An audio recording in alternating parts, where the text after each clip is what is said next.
ready to run Daytona? Vanquish a virtual fighter? Dispense some justice in Virtua Cop? Then it's time for some fist-in-your-face reality as all three rip into the R-Zone. Blast your way through Virtua Cop. Here come the bad guys! Tear up the tar at Daytona. Checkpoint, checkpoint! And prepare to meet your virtual master. It's Terrell! All R-Zone cartridges play on the R-Zone and the R-Zone Super Screen. Are you...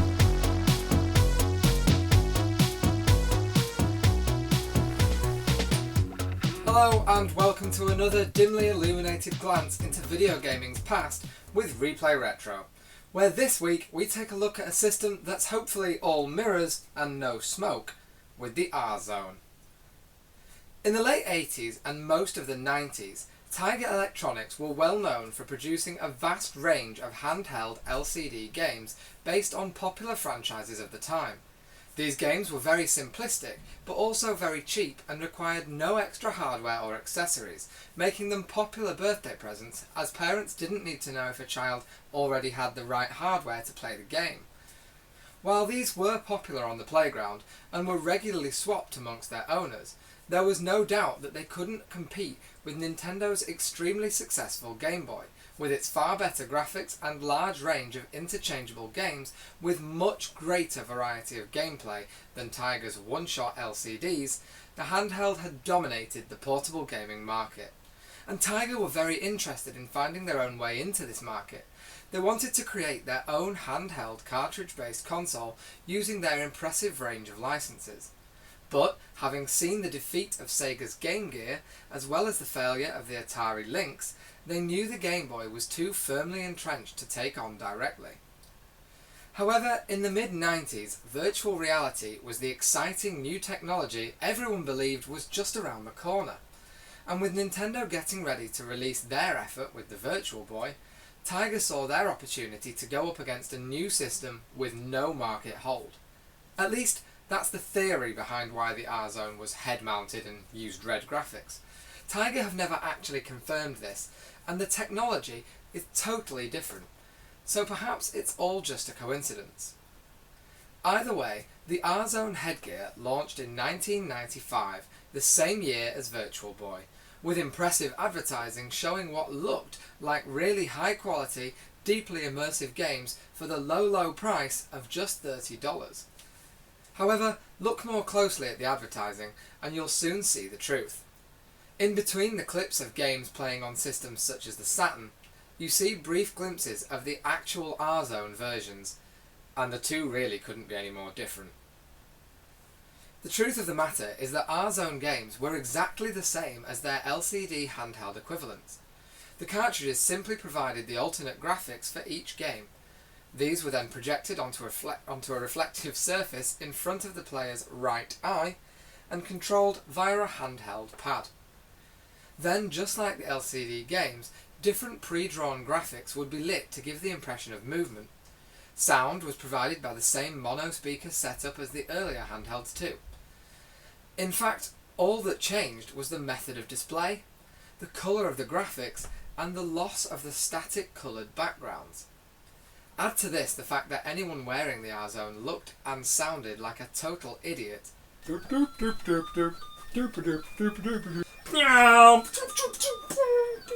And it's easy to see why the system was such a disappointing failure. By '96, the Virtual Boy had already been discontinued, and Tiger too decided that maybe trying to reinvent handheld gaming wasn't the best move, so they released the R-Zone Super Screen, a tabletop version of the system with a much larger screen. While still projection-based, the Super Screen changed the graphics back to a more conventional black, and returned to the still image colour backgrounds by using slides which could be added to or removed from cartridges, depending on which R-Zone system you were using at the time. The bigger screen made it far easier to see the action, and stopped players looking like rejected members of the Borg. However, the large size of the machine, as well as the weight, worsened by the need for 4 size C batteries, meant the Super Screen was hardly something you could carry around with you. In '97, Tiger tried again with the XPG, or Extreme Pocket game, because by the late 90s being extreme was all the rage. I blame snowboarders for that one. This time the machine was much smaller and definitely qualifies as a portable handheld. However, the graphics had gone red again and the colour slides weren't compatible, making this feel more like a step back than a step forwards.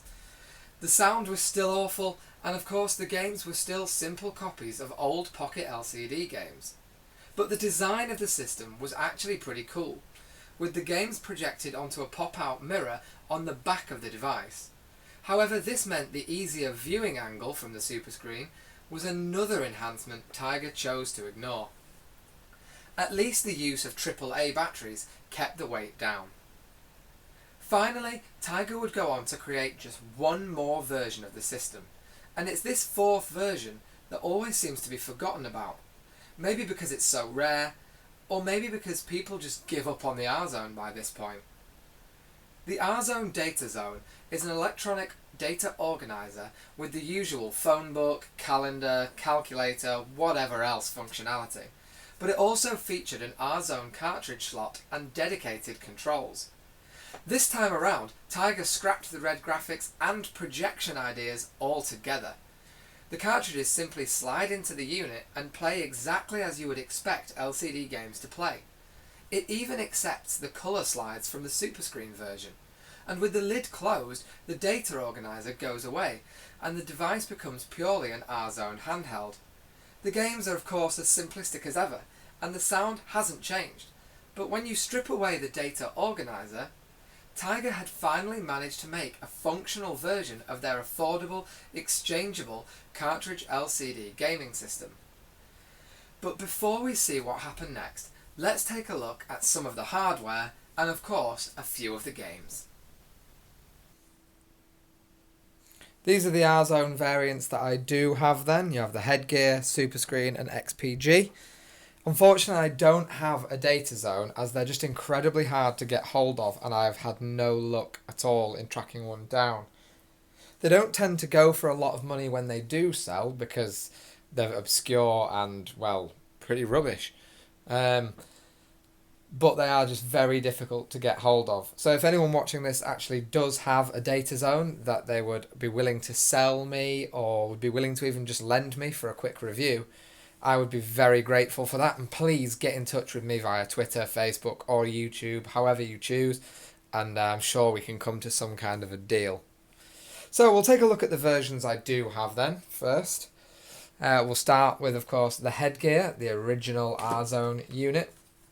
You can see then you've got this nice padded bit here for sitting against your head, and it is quite comfy in fairness. However, this curve does mean it's only compatible with your right eye. So if, like me, your right eye is, well, quite considerably weaker than the left, you can't really use this. I really can barely see anything when I'm using the R-Zone headgear. You have this nice adjustable strap, which again can be adjusted enough so that the machine isn't uncomfortable. I really wouldn't say this is an uncomfortable experience. It's perfectly fine, really. You have the main unit for display here, where you can see the game is basically shone out of this window onto this clear piece of perspex, which then puts the image right in front of your eye. You have a cartridge port here, where your game is installed, and a wire which runs all the way down to the control pad. Control pad features this D-pad, which I think is a really nice D-pad, very concave. You can literally put your thumb in the middle and roll it around and you will get to everything really well. It's really fluid. The A, B, C, D buttons, on the other hand, look more like switches and don't really work all that well, in my opinion. They actually feel more D-paddy when you're trying to use them. Then you have these rubberized buttons on top, which are on. You can guess what that does. Start, select, sound, pause, and off. Off, obviously, being the most useful with a system like this. However, actually, non-sarcastically, it's still useful anyway, because when you put a cartridge into the system, it immediately starts up. So actually, the ability to turn it off again is pretty useful. On the back then, you have this belt clip, because let's face it, if you're cool enough to walk around with this thing strapped to your head, then you should definitely walk around with this thing strapped to your waist. You have your volume and brightness controls on the bottom here, and the battery door is behind the belt clip, and this takes 4 AAA batteries, although I believe there are some versions which take AA, but I haven't personally come across any of these. On the top you have what looks like another cartridge port, however it is in fact for cartridge storage, to allow you to keep a second cartridge on you when you're using the system, which is quite good. It just means you can pull out and swap cartridges really easily. You don't have to fumble around in a bag or your pockets, wherever else you might keep them. So that is actually quite a clever little feature. Moving on next then, you have the R-Zone Super Screen, the Big Daddy tabletop version. The D-pad here has been replaced by 4 separate buttons, and they're good. They're pretty good. If you don't like the D-pad, you'll probably prefer these. ABCD has also been replaced with 4 separate buttons, which in my opinion works much better than the weird switch type system on the headgear. And of course you have that array of 6 buttons there again from the previous controller. You'll notice that these ones are in a different language. I believe, is that Spanish or Italian? Possibly Italian. I think that's Italian. And that's just because that's where I got, this system was imported, because it was easier for me to get hold of this one than it was to track down a UK one. The volume control is on this side. The contrast control is on this side. You have your speaker back here. You also have a 9-volt DC port for running this thing off the mains using commonly available adapters, so that's pretty good. You have the focus dial here for adjusting the lens in the middle for getting your picture on properly. Your cartridge port there, and of course your batteries also go in here. That's 4 C-cell batteries, making this thing pretty hefty. When you want to use it, you can pull up the screen here, so it actually does fold flat to save a little bit of space. And you can see you have your nice tabletop system ready for play. Pretty cool system, and with it being compatible with those colour slides, that's also very useful. Finally then, we have the XPG. You've got your 6 control buttons there, separate ABCD buttons. Again, these ones are very good, nice round concave buttons. I think I prefer these ones to the pill ones of the Super Screen. And the D-pad makes a return, though this one is a fairly standard D-pad.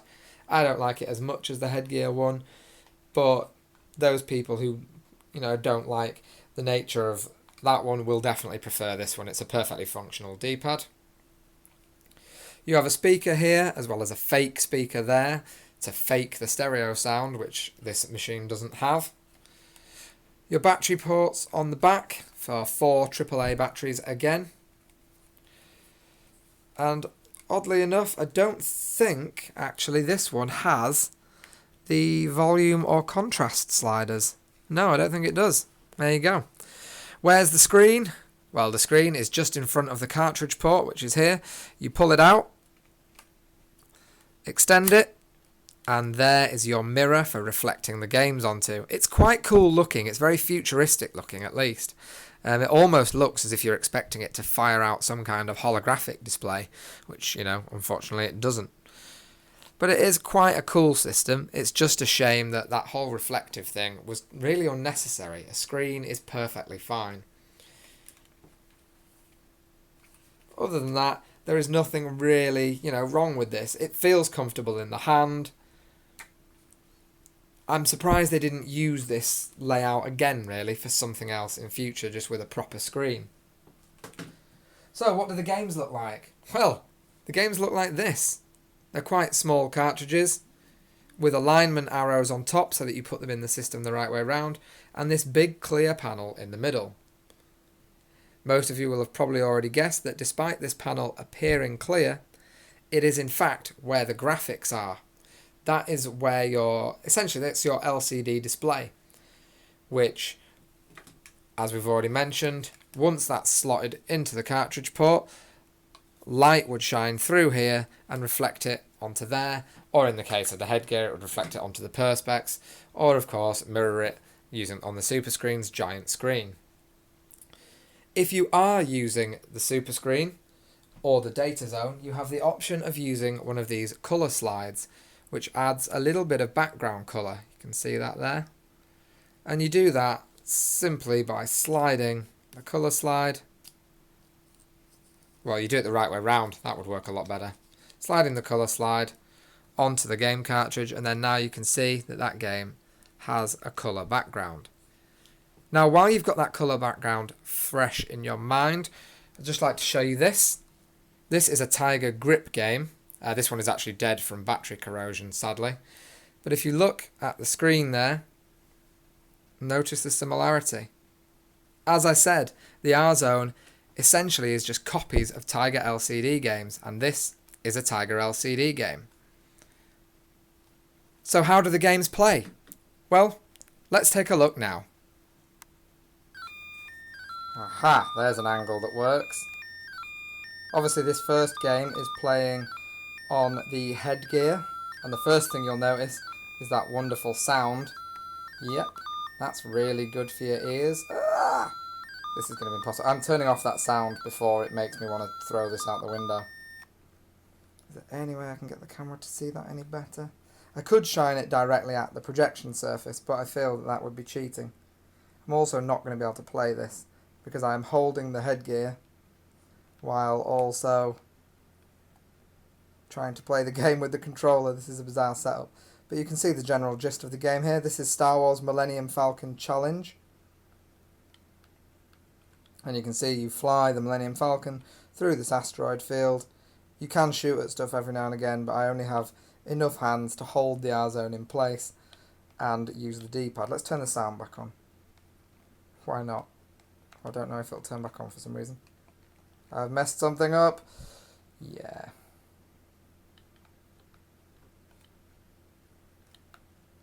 Interesting side note.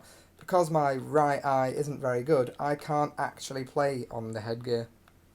This is the closest to seeing the headgear that I can get. Yes, I think that's enough of that. Let's move on to the super screen and play a different game. So this is Road Rash in the R-Zone super screen. At the minute I haven't used the colour slide, just so you can see what it looks like without. You can see the graphics are changed to black by the super screen, and unfortunately you can see this large glowing mass there. That's the bulb for the super screen, which is making it very difficult for the camera to pick it up. What we'll do though is we'll quickly turn it off, flip it over, pull out the cartridge, attach the colour filter, reinsert the cartridge. Oh. And you can see that our world has changed. We now have colour graphics. How amazing. We still can't see anything though. Where's that contrast dial? Yes, that has a big impact. Oh. Playing with the contrast dial, which therefore reduces power to the sound chip, does change the sound. Let's have a quick look at playing this, shall we? Yes. That's punch. Yes.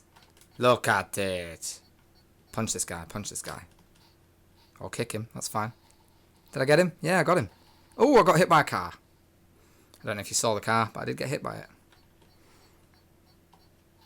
As LCD games go, I should point out that actually Road Rash 3 is pretty good because you can upgrade your bike using money that you win during race. I can't get out of the way of the cars. So you can upgrade your bike, buy new parts, even buy new bikes. So it's actually got a lot more depth to it than most of these LCD games do.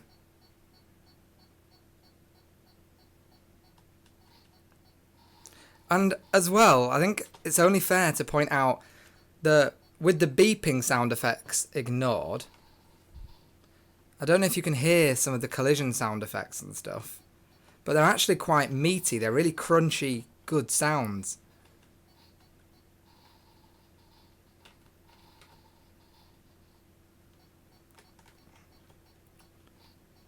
So that was Road Rash 3 on the R-Zone Super Screen. Now let's take a look at something on the XPG. So last, but by no means best, we have Batman on the XPG. On, start, ha, there's Batman, there he is. Look at him in all his baddie glory. How do I make it do something? Start again? Oh, what the hell is that?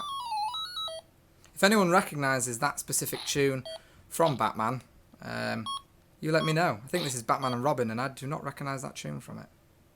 What the heck is going on?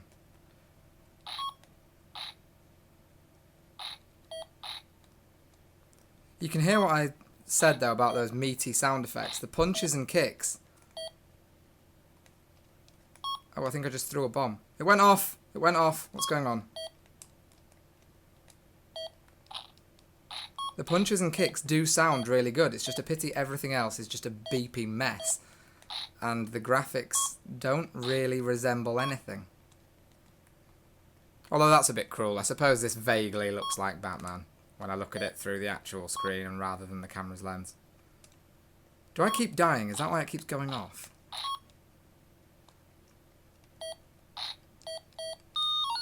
I don't know if I won or if I died. Ooh! Is this a driving stage? Yes? No? Maybe? Start? Please let me play the driving stage. Oh my sweet baby Jesus. This game just redeemed itself. That's going to be a lie, isn't it? Oh.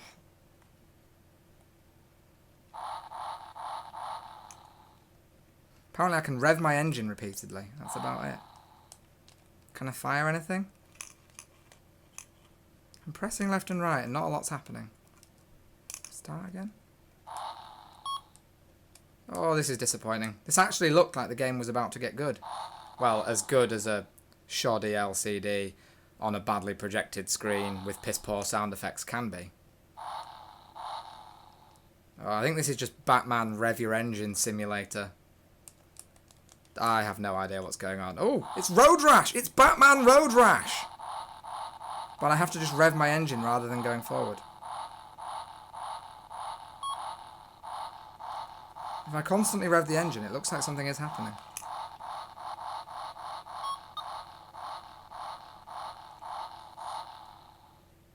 But then I stop moving if I don't rev it. You can't just have to rev it constantly. Yes, you do. You have to rev the engine constantly. How silly. Oh, enough of that. Unfortunately for Tiger, the data zone came way too late. The system's swan song was their best attempt at getting it right, but the format was already dead in the water and had been supported far too long. Tiger were now focused on the launch of a new handheld games console with all new games, internet connectivity, a touchscreen and data organizer functionality, possibly inspired by the data zone. The Gamecom, or Game.com, launched in 1997 and would prove to be Tiger's last attempt at cracking the video game market. The company became part of Hasbro in 1998, and they attempted to support the Gamecom a little while longer before giving up on the console altogether in the year 2000. Tiger, of course, is still a very active player in the electronic toy industry, and was the driving force behind the original smash hit Furby, as well as the more recent version, which has enjoyed slightly less success but is still doing pretty well. Their vast catalogue of licenses and the backing of toy giant Hasbro will undoubtedly see them continue to shine for years to come, and who knows, maybe one day Tiger will return to the gaming industry and attempt to reinvent it all over again. That's all for this episode of Replay Retro, but don't forget to follow us on Twitter and like our Facebook page for more retro gaming. Thanks for watching, and be sure to subscribe and hit the like button if you've enjoyed the show. See you next time.